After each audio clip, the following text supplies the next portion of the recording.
Hello dear student, I am differentiating the two term, the factor income and the transfer income. So पहला point distinction जो है वो है meaning को लेके. क्या है? The payment made by the producer to the household for the use of their services is called the factor income.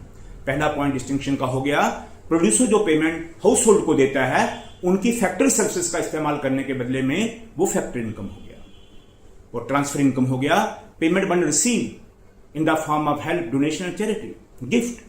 उसको गिफ्ट के तौर पे, डोनेशन के तौर पे, चंदे के तौर पे जो पेमेंट किसी को मदद के तौर पे मिला वो transfer income. Second point of distinction होता है नेचर या रिवार्ड को लेके. जो फैक्टर इनकम है it is a reward for rendering the services, ये रिवार्ड मिला सर्विसेज बेचने के बदले में. और ट्रांसफर इनकम में it is not a reward for rendering services, it is a help, charity, donation. This is unearned income, ये वो इनकम है जो उन्होंने अर्न नहीं करी. थर्ड पॉइंट ऑफ डिस्टिंक्शन रहा फैक्टर इनकम जो है ये नेशनल इनकम का पार्ट है. Factor income is a part of national income. Transfer income is not a part of national income. Transfer income जो है ये नेशनल इनकम का पार्ट नहीं है because it is unearned income. This is not generated through economic activity, ये economic activity के through generate नहीं हुआ है, इसलिए ट्रांसफर इनकम जो है ये नेशनल इनकम का पार्ट नहीं है. फोर्थ पॉइंट हो गया एग्जाम्पल को लेके.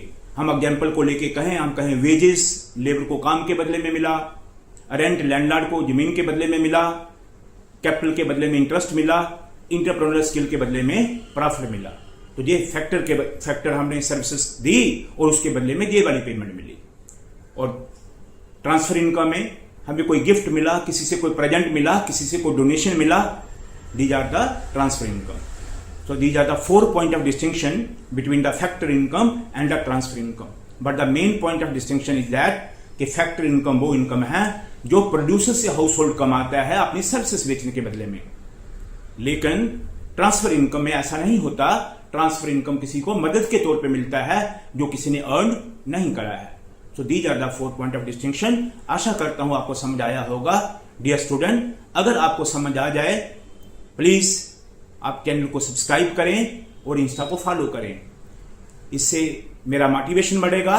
मैं आपके लिए और आसान टर्म में लेके ऐसे ही आपकी सेवा में हाजिर होता रहूंगा. Thank you.